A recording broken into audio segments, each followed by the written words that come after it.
I stood at the back of the church, holding an envelope that would burn everything to the ground. The organ played softly. White roses lined the aisle.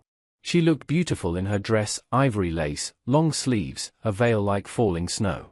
She was marrying Kim Star. The man she said was her true love. The man she told everyone was the only father my daughter ever needed. My daughter. They took her from me with whispers. With lies. With a story so perfect, so heartbreaking, that no one questioned it. He's not the father. She told her family. Her friends. Her church. He walked away. He abandoned us. And they believed her. Because she cried when she said it. Because she held our little girl close and played the part of a single mother so well, the world gave her a crown. But I never left. I fought. I begged. I showed up at her door with toys, with diapers, with my heart in my hands. And every time, she turned me away. She said I had no right. She said the test would prove it. She said I should disappear. So I waited. I waited 3 years. I worked 2 jobs. I hired a lawyer. I demanded a court-ordered DNA test. And today, her wedding day, the results came. I slipped the envelope into my coat pocket, walked into that church, and sat in the last row. No one noticed me. No one ever did. But they would. Because in 10 minutes, when the officiant asked if anyone objected, I was going to stand up. I was going to walk down that aisle. And I was going to show them all the truth. Not for revenge. For her.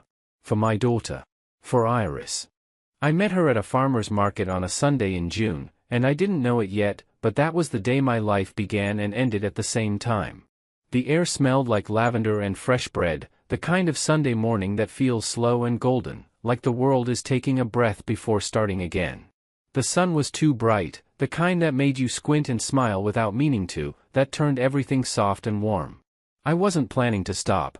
I was just walking through, hands shoved deep in my pockets, killing time before my shift at the warehouse. I had an hour. Maybe less. I'd worked a double the night before, and my body felt heavy, but the morning was too beautiful to waste sitting in my car. So I walked. Past vendors selling fresh vegetables and homemade soap. Past a woman playing violin with her case open for tips. Past families with strollers and couples holding hands.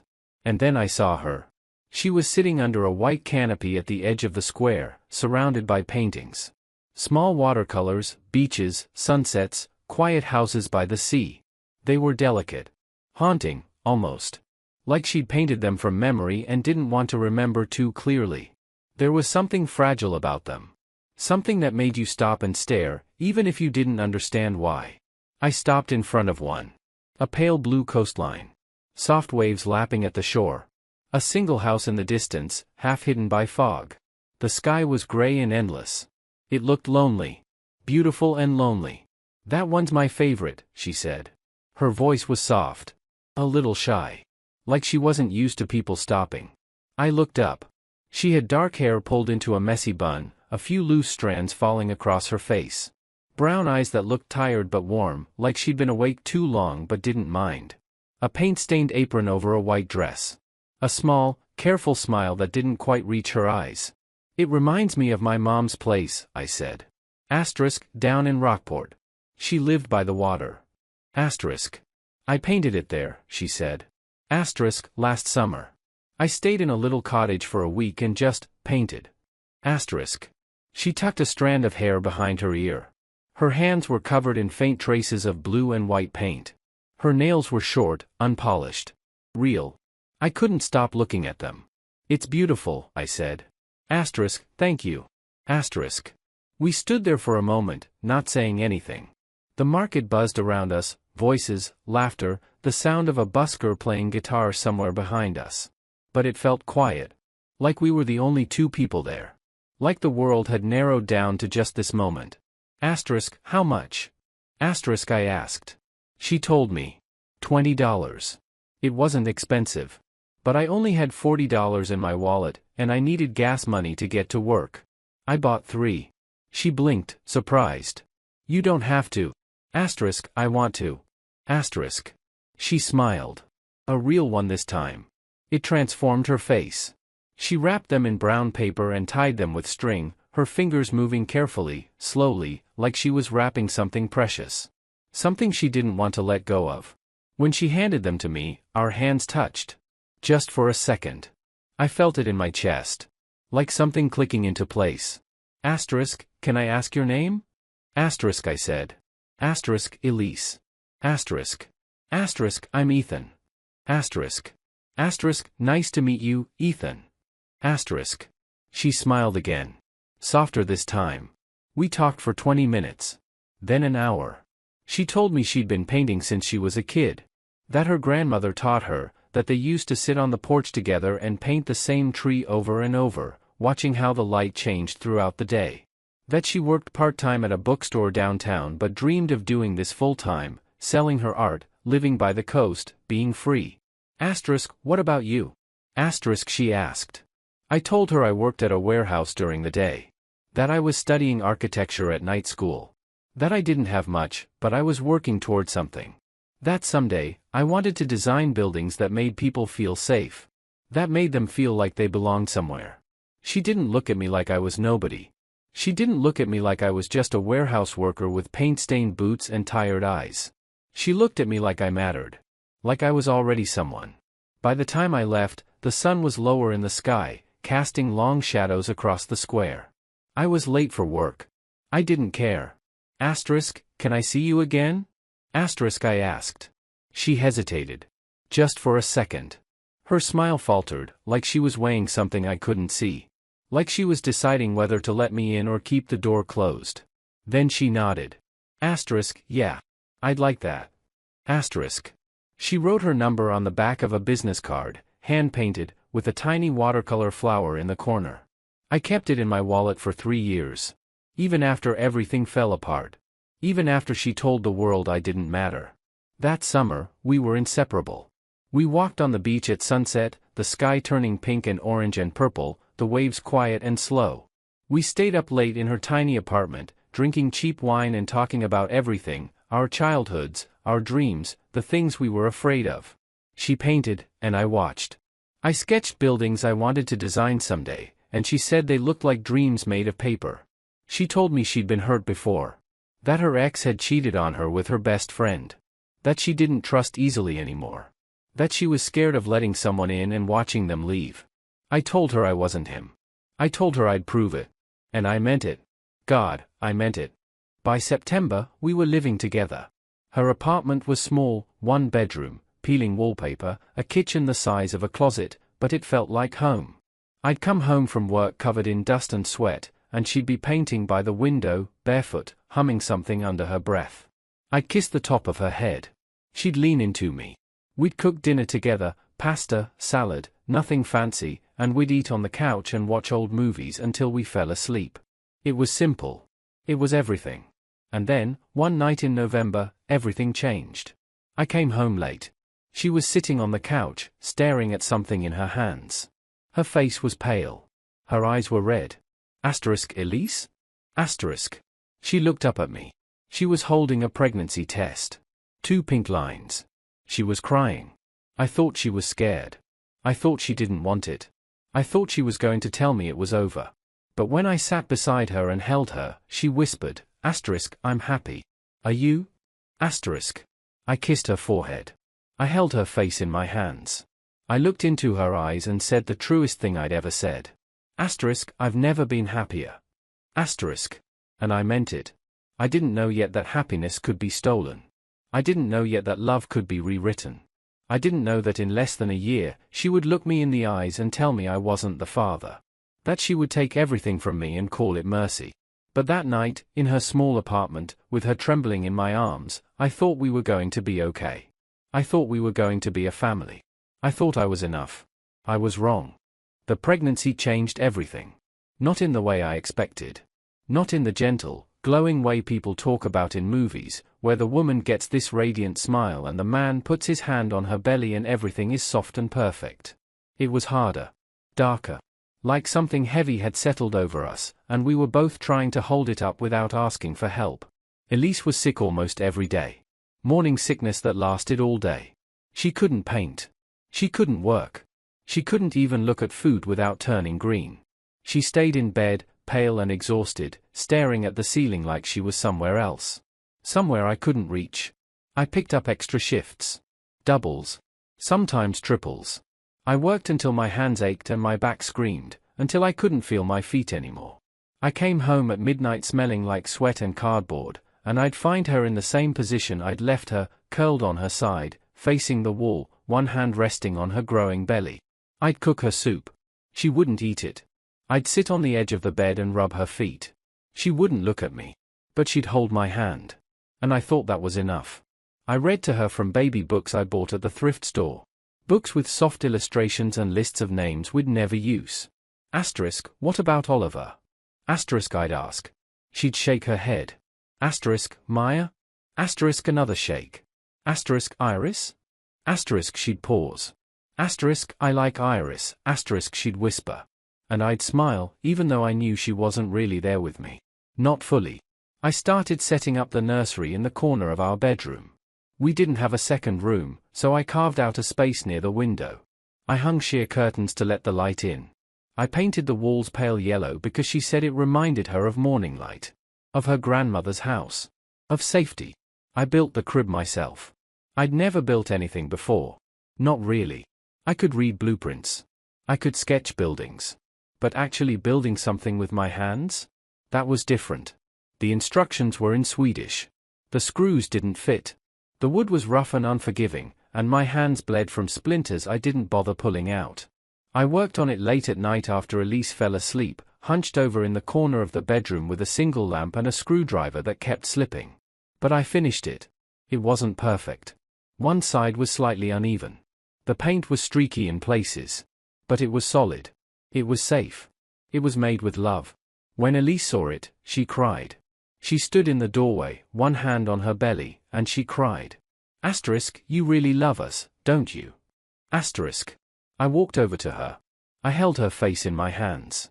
I looked into her eyes, those tired, beautiful eyes, and I said, asterisk, more than anything in the world. Asterisk. She kissed me. Soft and slow, like she was memorizing me. Like she was trying to hold on to something she knew she'd lose. And for a moment, I thought we were going to make it. Our daughter was born on March 14th, at 3:47 in the morning. The labor was long. Brutal.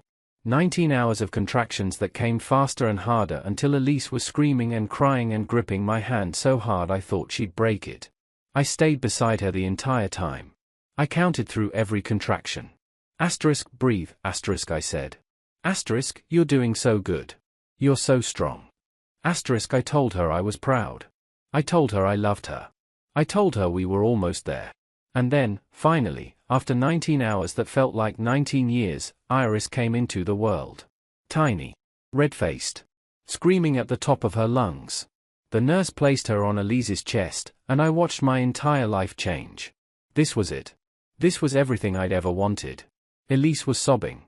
I was sobbing. The nurse was smiling. The room smelled like antiseptic and sweat and something new. Something pure. Elise looked down at her and whispered, asterisk, Iris. Asterisk. Asterisk, Iris. Asterisk, I repeated. Asterisk, it's perfect. Asterisk. I didn't care what we called her. I just wanted to hold her. I just wanted to keep her safe. The first 6 months were the hardest and the best. Iris cried every 2 hours. I woke up every time. I changed diapers in the dark, stumbling around the apartment half asleep. I sang off-key lullabies I made up on the spot, nonsense words and melodies that didn't exist. Asterisk, hush little Iris, don't you cry, Daddy's here and the moon is high. Asterisk, I'd rock her in the chair Elise's grandmother had given us, the one that creaked with every movement, and I'd watch her tiny face relax as she fell back asleep. Elise was struggling. Postpartum depression, the doctor said.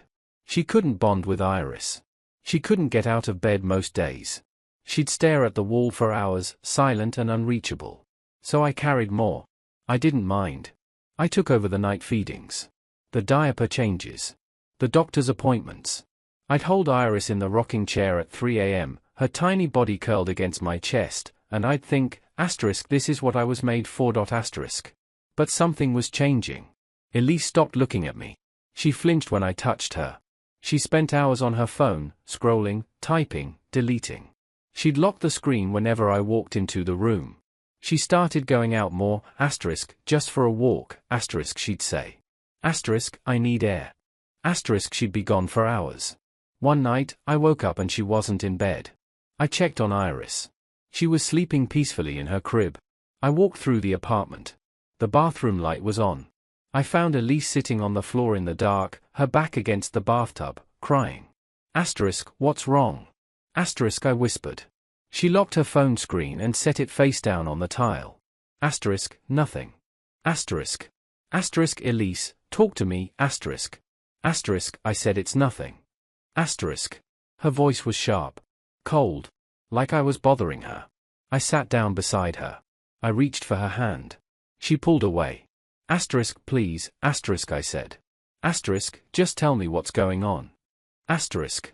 She stood up. She looked down at me like I was a stranger. Like I was someone she didn't recognize anymore. Asterisk, I'm fine. Go back to bed. Asterisk. Asterisk, I'm not going anywhere until you talk to me. Asterisk. Asterisk, then I guess we'll be here a while. Asterisk. She walked out of the bathroom. She grabbed a blanket from the closet and slept on the couch. I sat on the bathroom floor alone and stared at the tile. I didn't push. I should have. I should have demanded answers. I should have asked more questions. I should have seen the cracks forming in her eyes, in her voice, in the way she stopped saying my name. But I didn't. Because I thought if I loved her enough, it would be okay. I thought love was enough. I was wrong. It started with a text from my friend Jake. I was at work, stacking pallets in the back of the warehouse. The air was thick with dust and heat, and my shirt was soaked through with sweat. My phone buzzed in my pocket.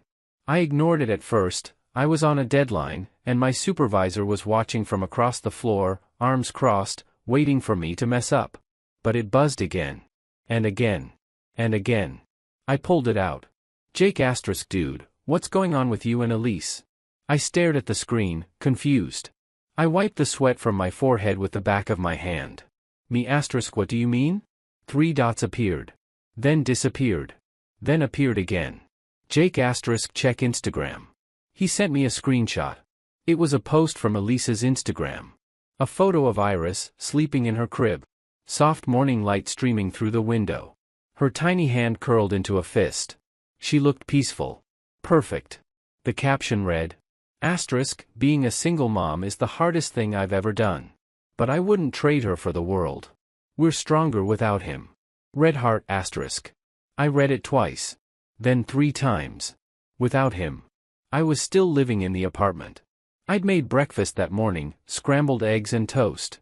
I'd kissed Iris goodbye before I left for work. I'd told Elise I'd be home by 6. I'd asked if she needed anything from the store. What was she talking about? My hands started shaking. I showed the screenshot to my supervisor. Asterisk, I need to leave. Asterisk. You've got 2 more hours. Asterisk, I need to leave. Now. Asterisk. I didn't wait for permission. I just walked out. I drove home in a daze, gripping the steering wheel so hard my knuckles turned white. My chest felt tight. My mind was racing. Asterisk, what is she doing? Why would she post that? What does she mean, without him, asterisk? When I got to the apartment, Elise was in the living room, sitting on the couch, scrolling through her phone. Iris was napping in the nursery. Everything looked normal. But nothing was normal. I walked in and held up my phone. Asterisk, what is this? Asterisk. She barely glanced at it. Asterisk, what? Asterisk. Asterisk, this post. You said you're a single mom. You said we're stronger without me. Asterisk. She put her phone down. Her face was blank. Emotionless. Asterisk, people were asking questions. I didn't know what to say. Asterisk. Asterisk, so you lied? Asterisk. Asterisk, I didn't lie. Asterisk. Asterisk, you said I'm not here. I'm standing right in front of you. I live here. I pay rent. I take care of Iris, asterisk. Asterisk, you don't get it. Asterisk. Asterisk, get what? Asterisk. She stood up. She crossed her arms. Her eyes were cold. Asterisk, you're here physically. But you're not really here. You don't understand what it's like to be a mom. To do this alone. Asterisk. Asterisk, you're not alone. I'm right here. I've been here every single day since she was born, asterisk. Asterisk, that's not enough. Asterisk. The words hit me like a punch to the chest. I couldn't breathe. Asterisk, what are you saying? Asterisk. She looked at me like I was a stranger. Like I was someone she didn't recognize anymore. Asterisk, I'm saying I don't think you're Iris's father. Not really. Asterisk. The room went silent. The hum of the refrigerator. The distant sound of traffic. My own heartbeat, loud and uneven. Asterisk, what? Asterisk. Asterisk, emotionally, I mean. You're not ready. You're not stable. I don't think this is going to work. Asterisk. Asterisk, I've been here every single day. I've worked 2 jobs. I've taken care of both of you. I built her crib. I wake up every night, asterisk. Asterisk, that doesn't mean you're her father. Asterisk. I felt my chest collapse. Asterisk, are you saying she's not mine? Asterisk. She didn't answer. Asterisk, Elise. Answer me. Are you saying Iris isn't my daughter? Asterisk. Asterisk, I don't know. Asterisk. Asterisk, you don't know? Asterisk. Asterisk, I think you should leave. Asterisk. Asterisk, this is my home. That's my daughter, asterisk. Asterisk, she's my daughter. Asterisk. Her voice was sharp now. Final. Asterisk, you can't do this. Asterisk. Asterisk, I already did. Asterisk. She picked up her phone. She called her brother. He showed up 20 minutes later with 2 friends. Big guys. The kind who didn't ask questions. They walked into the apartment like they owned it. Like I was the intruder.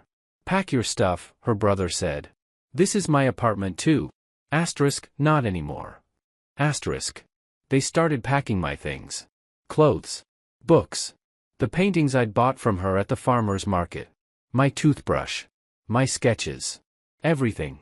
I begged her to talk to me. I begged her to stop. I told her we could work it out. I told her I loved her. She stood in the doorway holding Iris, her face blank, and said, asterisk, if you don't leave, I'll call the police. Asterisk. So I left. I walked out of that apartment with 2 trash bags full of my life, and I sat in my car in the parking lot and stared at nothing. I didn't cry. I couldn't. I was too numb. That night, she posted again. This time, the caption was longer. Asterisk, I need to be honest with everyone. He's not Iris's biological father. He knew that from the beginning. But he tried to trap me anyway. He tried to force me into a life I didn't want. I'm finally free. Thank you all for your support. 2 hearts, asterisk. The comments came fast. Asterisk, you're so brave. Asterisk. Asterisk, what a piece of shit. Asterisk. Asterisk, you and Iris deserve so much better. Asterisk. Asterisk, he's disgusting. Asterisk. Asterisk, I'm so sorry you went through that. Asterisk. I sat in my car outside a gas station and read every single one. And I wanted to disappear. I wanted to stop existing. Because the world believed her. Every single person believed her. And I had no way to prove she was lying. I moved into a motel off Route 9. It was the kind of place you ended up when you'd run out of options. When you'd lost everything and had nowhere else to go. Peeling paint. Flickering neon sign that buzzed all night. A vending machine outside that only sold stale chips and warm soda. The parking lot was full of cars that looked like they'd been there for years. My room smelled like cigarettes and mildew. The wallpaper was yellow and curling at the edges. The bed sagged in the middle. The walls were so thin I could hear everything, the couple next door fighting every single night, the TV blaring from the room above me, footsteps in the hallway at 2 a.m. I worked during the day and stared at the ceiling at night. I tried to call Elise. Blocked. I tried to text her. No response. I tried to email her. I tried messaging her on Facebook. I tried everything. Nothing. I tried to see Iris. She threatened a restraining order. I showed up at the daycare where Elise dropped her off. I just wanted to see her. Just for a minute. Just to make sure she was okay. I stood outside the fence and watched the kids playing on the playground, looking for her dark hair, her little laugh. Security escorted me out. A man in a uniform with a hand on my shoulder, firm but not rough. Asterisk, sir, you need to leave. Asterisk. Asterisk, I'm her father. Asterisk. Asterisk, you're not on the pickup list. You have no legal right to be here. Asterisk. Asterisk, no legal right. Asterisk. The words echoed in my head. No legal right. To my own daughter. I sat in my car in the parking lot and watched through the fence as Elise picked Iris up. She held her hand. They walked to the car together. Iris was wearing a yellow dress. She was smiling. She looked happy. Elise didn't see me. Or maybe she did, and she just didn't care. Everyone believed her. Because she posted photos. Because she cried in her captions. Because she built a story so convincing, so heartbreaking, that no one questioned it. She was the victim. The brave single mother. The woman who'd been trapped by a man who lied to her. And I was the villain. Even I started to doubt myself. Was I Iris's father? I knew I was. I'd been there in the delivery room. I'd held Elise's hand through every contraction. I'd counted Iris's fingers and toes. I'd stayed up every night for 6 months. I'd built her crib. I'd sung to her. But what if I was wrong? What if Elise was telling the truth? What if I'd been living a lie this whole time? I spiraled. I stopped eating. I stopped sleeping. I went to work like a ghost, moving through the motions without thinking. I came home to that motel room and sat in the dark and stared at the walls. Then, one night, my brother called. Ethan. You sound like shit. Thanks. Have you eaten today? I don't know. Jesus. You need help. I don't need. You need a lawyer. I was quiet. I can't afford a lawyer. I don't care. You need one. He gave me a name. Daniel Frost. A family lawyer who'd helped a friend of his with a custody case. Call him. My brother said. Tomorrow. Promise me. I don't have money. I'll lend you the money. Just call him. I met Daniel 2 days later in a diner off the highway. It was the kind of place with cracked vinyl booths and coffee that tasted like burnt water. He was already there when I arrived, older, 50-something, gray hair, tired eyes. He was reading a newspaper and drinking black coffee. I sat down across from him. You Ethan? Yeah. Tell me everything. So I did. I told him about Elise. About the pregnancy. About Iris. About the Instagram post. About being kicked out. About the lies. About the daycare. About how everyone believed her and no one believed me. When I finished, he leaned back and took a sip of his coffee. You need a paternity test. She won't agree to one. You don't need her permission. You file for custody. The court orders the test. It's your legal right. I stared at him. I don't have money for this. He looked me in the eyes. Then find it. I sold my car. I borrowed $2,000 from my brother. I pawned my laptop. I sold my guitar, the one I'd had since high school, the one my dad gave me before he died. I signed the retainer with shaking hands. Daniel filed the lawsuit in June. For weeks, nothing happened. Then, one day, her lawyer sent a letter. I opened it in the motel room, sitting on the edge of the sagging bed. It said I was harassing her. That I had anger issues. That Iris was frightened of me. That I was unstable and dangerous. That I'd threatened Elise multiple times. That I'd shown up at her home uninvited. All lies. Every single word. I read it 3 times. Then I crumpled it up and threw it across the room. I called Daniel. They're saying I'm dangerous. I know. I got the same letter. What do we do? Nothing. Let them say whatever they want. The DNA doesn't lie. But what if the judge believes them? The DNA doesn't lie, Ethan. Trust the process. The court date was set for October 12th. The paternity test was scheduled for October 18th. I circled both dates on the calendar in my motel room. I stared at them every night before I went to sleep. I counted down the days. 92 days. 87 days. 63 days. And then, one day in late September, I saw the Facebook post. Elise was engaged. A photo of her and some guy I'd never seen before. Tall. Clean-cut. Smiling like he'd just won the lottery. His hand on her waist. Hers holding up a ring that caught the sunlight. The caption read, God brought him into our lives when we needed him most. I never thought I'd find love again after everything I went through. But he showed me what a real man looks like. We're getting married this fall. Iris finally has the father she deserves. Ring. I stared at the date. October 16th. 2 days before the test. She was erasing me. Not just from her life. From Iris's life. From history. The photo was perfect. Too perfect.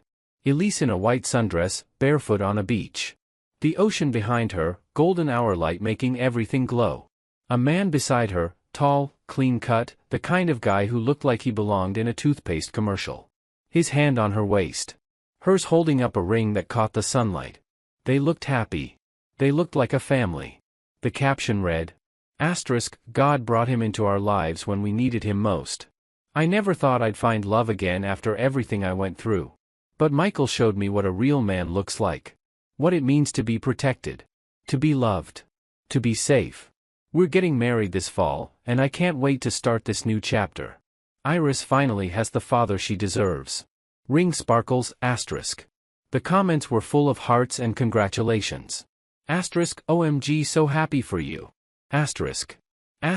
You deserve this after everything. He looks like a real man. Finally, someone who will treat you right. Iris is so lucky. God is good. I sat on the edge of the motel bed and stared at the screen until it blurred. She was erasing me. Not just from her life. From Iris's life. From history. If she married him before the test, he'd be in the photos. In Iris's memories. In the stories she told about her life. I'd be the stranger. The lie. The man who tried to ruin everything. The man who wasn't really her father. I called Daniel. She's getting married. When? October 16th. 2 days before the test. He was quiet for a moment. Doesn't matter. The court date stands. But what if she? The DNA doesn't care about a wedding, Ethan. But I cared. Because I knew what she was doing. She was building a new story. A new family. A new life. And I was the villain she'd already written out. The deadbeat. The liar. The man who tried to trap her. I couldn't let that happen. I contacted the lab that was handling the paternity test. A woman answered on the third ring. Genetics lab, how can I help you? Hi, my name is Ethan Hale. I have a court-ordered paternity test scheduled for October 18th. I need to know if there's any way to expedite the results. We're already on a tight schedule, Mr. Hale. I understand. But I need the results before October 16th. That's only a few days away. I'll pay extra. Whatever it costs. She was quiet for a moment.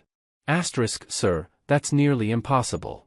The testing process alone takes, please. I'm begging you. My daughter's mother is getting married that day. If I don't have the results before then, I'll lose her. Lose your daughter? Yes. Another pause. Let me talk to my supervisor. I'll call you back. She didn't call back that day. Or the next. I couldn't sleep. I couldn't eat. I paced the motel room like a caged animal. I stared at my phone, willing it to ring. On the third day, it finally did. Mr. Hale? Yes. We can do it. But you'll need to come in tomorrow for the test. And it's going to cost an extra $1,000. I didn't have an extra $1,000. But I said, I'll be there. I sold everything I had left.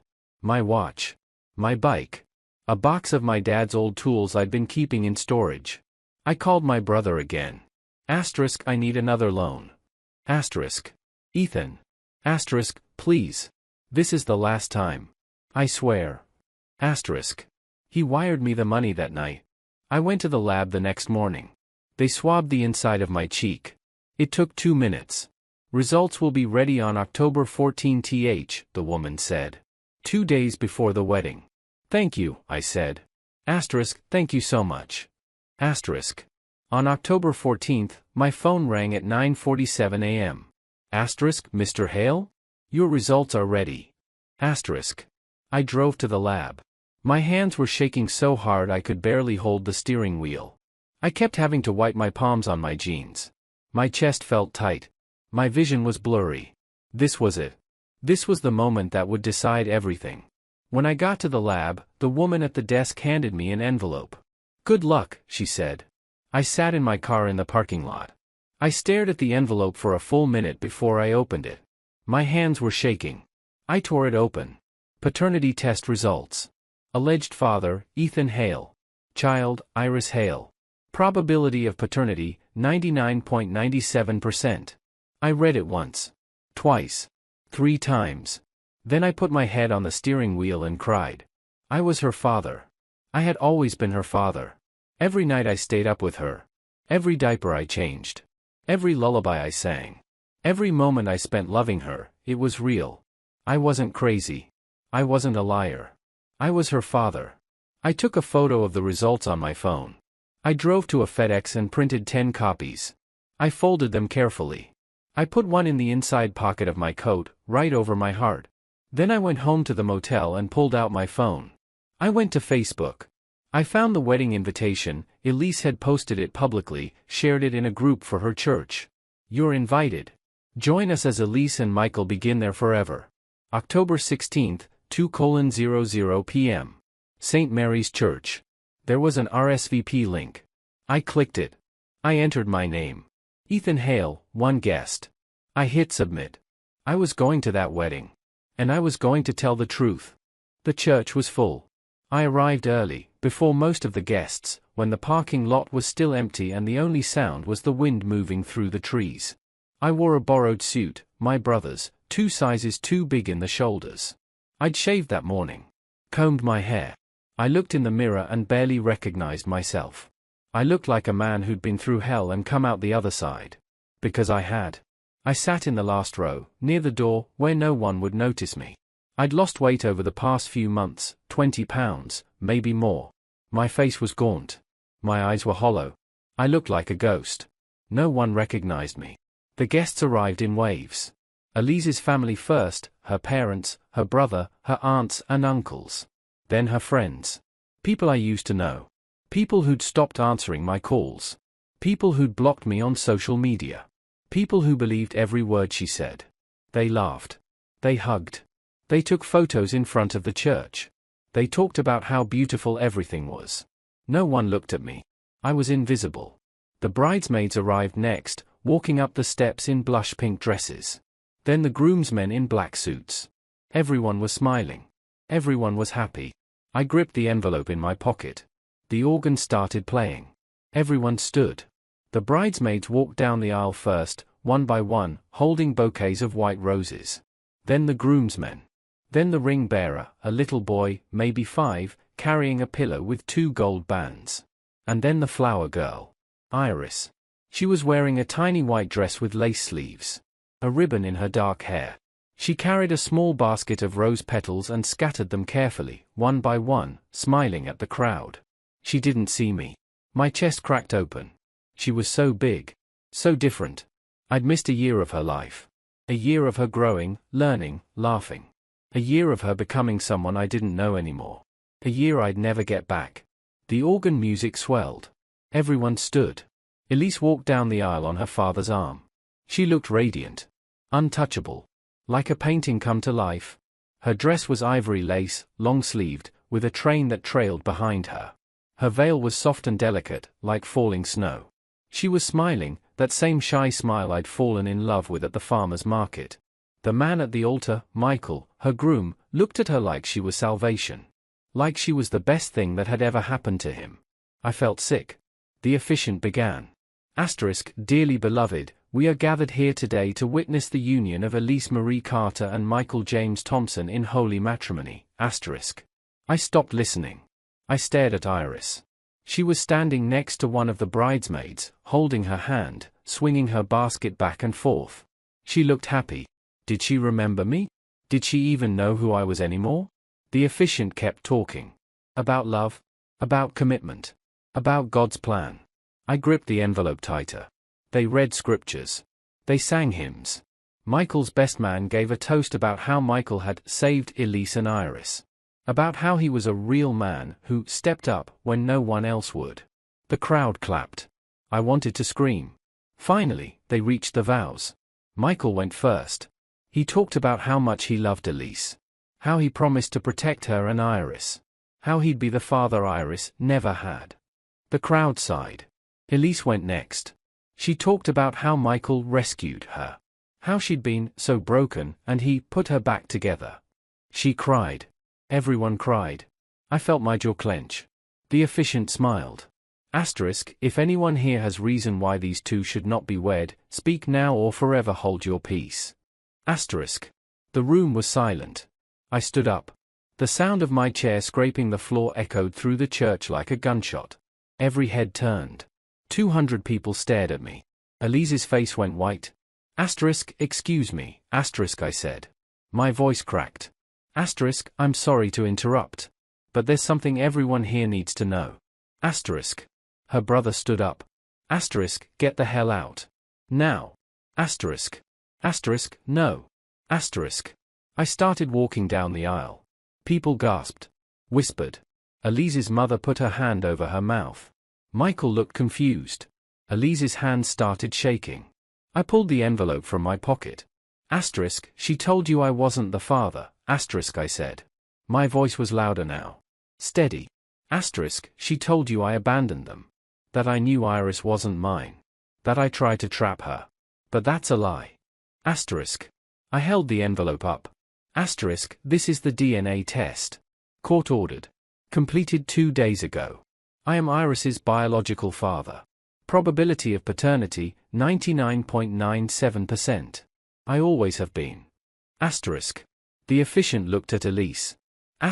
Is this true? She opened her mouth. Nothing came out.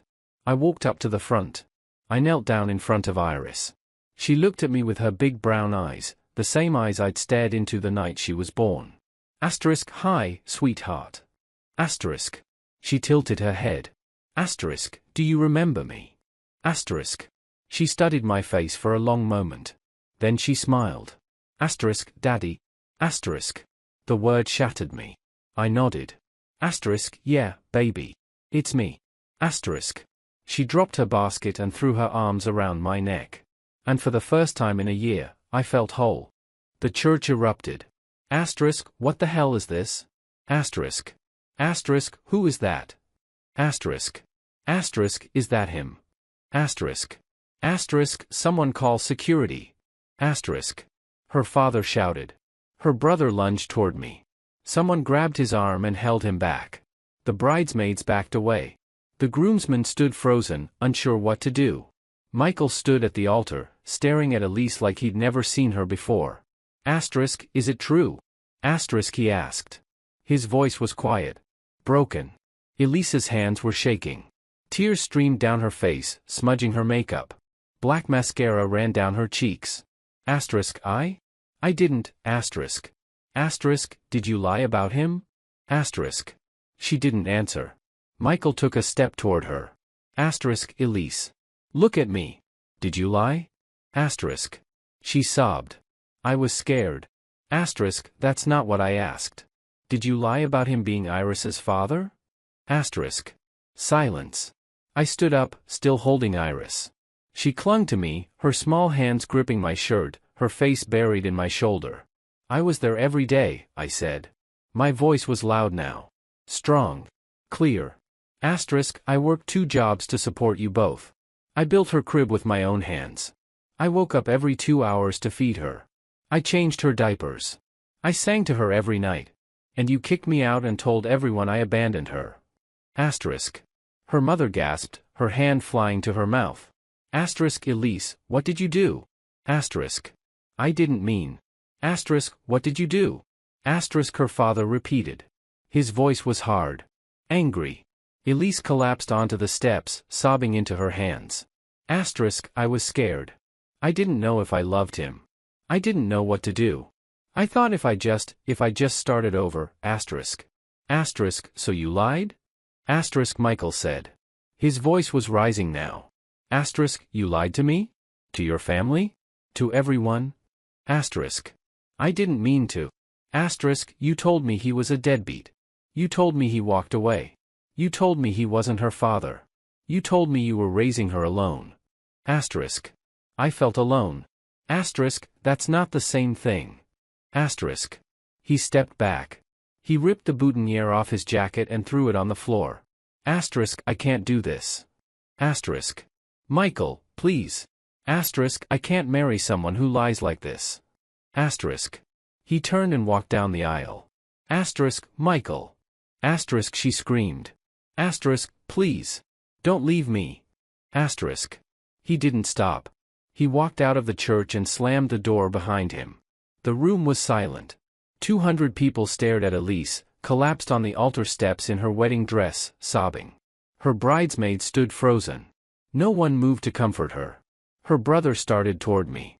Asterisk, you piece of shit. You ruined her life, asterisk. Asterisk, I ruined her life? Asterisk, I said. Asterisk, she lied about me for a year. She told the world I wasn't Iris's father. She told everyone I abandoned them. She destroyed my reputation. She kept me from my daughter. And you helped her. Asterisk. He stopped. I looked at Elisa's father. Asterisk, did you know? Asterisk. He didn't answer. Asterisk, did you know I was her father? Asterisk. She said. Asterisk, did you know? Asterisk. He looked away. I turned to address the entire church. Asterisk, I have court-ordered custody starting tomorrow. Joint custody. 50-50. I'm taking my daughter. If anyone here tries to stop me, I will press charges for parental interference. Asterisk. No one moved. No one said a word. I looked down at Iris. Asterisk, you ready to go, sweetheart? Asterisk. She nodded. I carried her down the aisle. Past Elisa's sobbing family. Past her silent friends. Past the officiant, still standing at the altar holding his Bible. When we stepped outside into the sunlight, Iris lifted her head from my shoulder and looked up at me. Asterisk, where are we going, Daddy? Asterisk. I kissed her forehead. Asterisk, home, baby. We're going home. Asterisk. The first month was hell. Iris cried every night. She asked for her mom. She didn't understand why she was staying with me 3 nights a week and not going back to the apartment she'd always known. She'd wake up in the middle of the night, confused and scared, calling for Elise. I'd hold her. I'd rock her. I'd sing the lullabies I used to sing when she was a baby, soft, off-key melodies that didn't make sense. Asterisk, hush little Iris, don't you cry, Daddy's here and the moon is high, asterisk. She'd cry harder. Asterisk, I want mommy. Asterisk. Asterisk, I know, baby. I know. But you're with Daddy tonight. And Daddy loves you so much. Asterisk. Asterisk, I want mommy. Asterisk. It broke my heart every time. But I didn't give up. I read her favorite books, asterisk Goodnight Moon asterisk, asterisk The Very Hungry Caterpillar asterisk, asterisk Where the Wild Things Are star. I cooked her favorite meals, mac and cheese, dinosaur-shaped chicken nuggets, apple slices with peanut butter. I let her pick out a new stuffed animal at the store, a purple elephant she named Violet. Slowly, she started to remember. She started calling me Daddy without hesitation. She started laughing again. We went to the park on Saturdays. We'd swing on the swings and go down the slide and chase each other around the playground until we were both out of breath. She'd climb on the jungle gym and I'd stand underneath, arms out, ready to catch her. Asterisk, look, Daddy. I'm so high. Asterisk. Asterisk, I see you, baby. You're doing great. Asterisk. We painted together at the kitchen table, watercolors, just like her mom used to do. She was good at it. Really good. She'd paint flowers and houses and rainbows, and I'd hang every single one on the refrigerator. I taught her to build things. Blocks. Puzzles. Little towers that always fell down, and she'd laugh every time they crashed. Asterisk again, Daddy. Again. Asterisk. God, I missed that sound. Elise didn't fight the custody agreement. Her lawyer advised her not to. The lies had destroyed her reputation. Her family barely spoke to her. The groom never came back. Her friends distanced themselves. Her Instagram went silent. She tried to message me once. It was late at night. I was putting Iris to bed, reading her goodnight moon for the third time, when my phone buzzed. Elise I'm sorry. I was scared. Please let me explain. I stared at the message for a long time. Iris was curled up beside me, half asleep, clutching Violet. Who is it, Daddy? Nobody, sweetheart. Just work. I deleted the message. Some apologies come too late. I focused on Iris. I got a better job, assistant manager at a construction supply company. It paid more. It had benefits. Health insurance. Dental. A retirement plan. Stability. I moved out of the motel and into a small house with a backyard. It wasn't much. 2 bedrooms. 1 bathroom. Peeling paint on the porch. A fence that needed fixing. But it was ours. I let Iris pick out the paint for her room. She chose yellow. Like the sun, Daddy. Like the sun, I repeated. We painted it together. She got more paint on herself than on the walls, but she was smiling the whole time.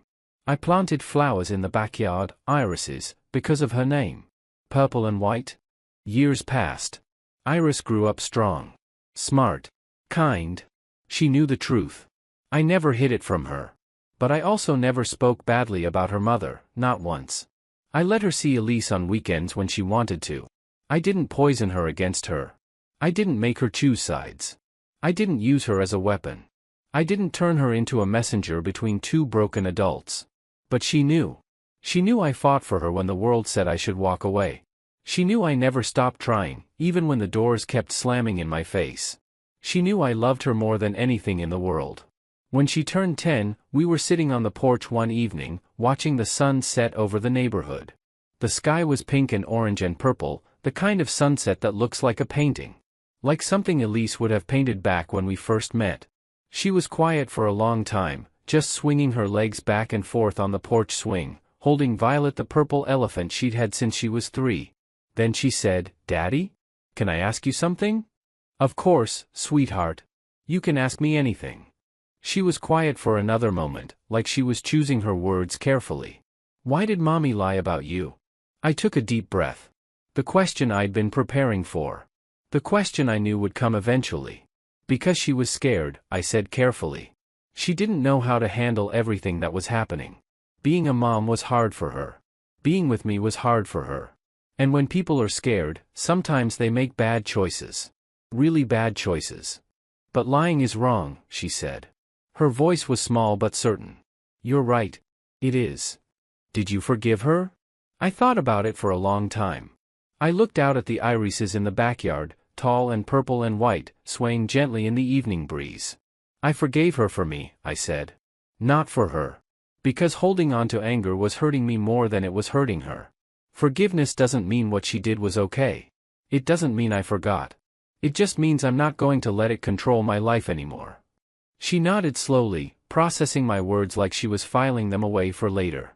Then she leaned her head on my shoulder and said, "I'm glad you came for me at the wedding." I wrapped my arm around her and pulled her close. "I never stopped trying, sweetheart. Not for one single day. Even when they told me I had no rights. Even when they said I should give up. I never stopped fighting for you." "I know," she whispered. "I remember. You were only 3. I still remember. I remember you singing to me. I remember the yellow walls. I remember feeling safe." I kissed the top of her head, and we sat there in silence as the sun disappeared behind the trees. Now she's 16. She paints, just like her mother. Watercolors of beaches and sunsets and quiet houses by the sea. But hers are different. They're brighter. More hopeful. They don't look like sadness trying to pretend it's beauty. They look like joy. They look like someone who knows she's loved. She builds things, just like me. Birdhouses for the backyard. Bookshelves for her room. A small wooden box where she keeps letters I've written her over the years. Little pieces of the world she wants to create. She's everything I hoped she'd be. She's strong. She stands up for herself. She doesn't let people walk over her. When a boy at school spread rumors about her last year, she confronted him directly. No drama. No tears. Just strength. She's kind. She volunteers at the animal shelter on weekends, walking dogs that nobody wants. She helps her friends with homework without being asked. She bakes cookies for our elderly neighbor, Mrs. Chen, every Sunday. She's smart. Straight A's. Honor roll every semester. She's taking AP classes. She wants to study architecture, like I did. She wants to design buildings that make people feel safe. That make them feel like they belong. Like you made me feel, she told me last month. She's mine. Not biologically, though the DNA proves that too. But mine in the ways that matter. In the ways that can't be stolen. Elise remarried eventually. A different man. Quieter than Michael. An accountant named David. He seems kind. He treats Iris well. I've met him a few times at custody exchanges, at Iris's school events, at her birthday parties. We shake hands. We make small talk about the weather. We're civil. Elise and I don't talk much anymore. We text about logistics. Iris has a dentist appointment Tuesday at 3. Got it. She needs new cleats for soccer. I'll pick them up. That's about it. It's enough. There's no anger anymore. No bitterness. Just two people who share a daughter and want what's best for her. Sometimes I see Elise looking at me at Iris's soccer games, and I wonder what she's thinking. If she regrets what she did. If she wishes she could take it back. If she ever thinks about that church, about the moment her entire world collapsed. But I don't ask. Because it doesn't matter anymore. I never remarried. I dated a few people over the years. A teacher named Sarah I met at a parent-teacher conference. She was kind, patient, good with Iris. We dated for 6 months. It didn't work out. A woman named Michelle I met at the coffee shop I go to every morning. She was funny, smart, independent. We dated for almost a year. But it never felt right. Nothing ever felt like what I had with Elise in the beginning. Maybe nothing ever will. But that's okay. Because Iris was enough. She's always been enough. Some nights, when the house is quiet and Iris is upstairs doing homework or painting in her room, I sit on the porch and think about that church. About the envelope in my pocket, pressed against my heart. About walking down that aisle while 200 people stared. About the moment I stood up and told the truth. About the moment Iris looked at me and said, "Daddy?" About the moment I knew I'd won. People think revenge is fire. That it's loud and destructive and burns everything in its path. That it's screaming and violence and rage. That it's about making someone pay. But sometimes, revenge is just the truth. Quiet. Steady. Undeniable. Simple. I didn't destroy Elisa's wedding with anger or violence. I destroyed it with facts. With a piece of paper that couldn't be argued with. With science. With proof. And the truth gave me everything. It gave me my daughter back. It gave me my life back. It gave me my purpose back. It gave me mornings watering irises in the backyard, her small hands wrapped around a plastic watering can. It gave me nights reading bedtime stories, her voice asking, "One more chapter, Daddy? Please?" It gave me Saturdays at the park and Sundays making pancakes shaped like Mickey Mouse. It gave me her first day of kindergarten, when she cried and held my hand and made me promise I'd be there when school ended. It gave me her first lost tooth, carefully placed under her pillow for the tooth fairy. It gave me her first painting that made me cry because it was so beautiful, a watercolor of our house with purple irises in the front yard. It gave me her asking me to help with her math homework, even though she's better at math than I ever was. It gave me her telling me about her day at school, the good parts and the hard parts. It gave me her hugging me goodbye before she gets on the bus, even though she's 16 and her friends think it's uncool. It gave me her. Every version of her. The baby who cried every 2 hours. The toddler who said, "Daddy," in that church. The 5-year-old who helped me plant flowers. The 10-year-old who asked me why her mother lied. The teenager who paints and builds and dreams. All of her. And in the end, that was all I ever wanted. Last week, Iris came home from school with a permission slip. "Daddy, I need you to sign this." "What is it?" Career day. They want me to bring someone to talk about their job. Someone who inspires me.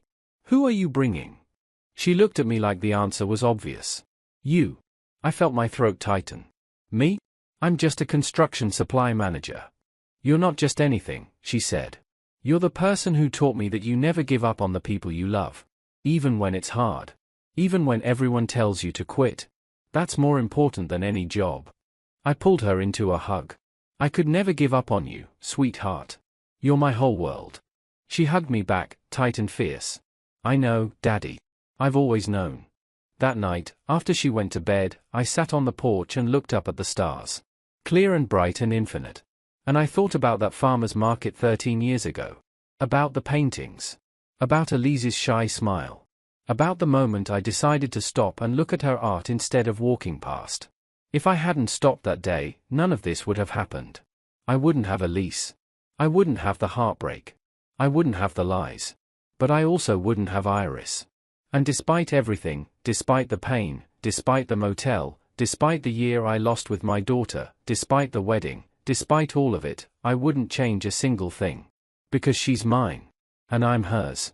And that's all that matters. The DNA test didn't make me her father. Building her crib made me her father. Singing her lullabies made me her father. Waking up at 3 a.m. made me her father. Fighting for her when everyone said to walk away made me her father.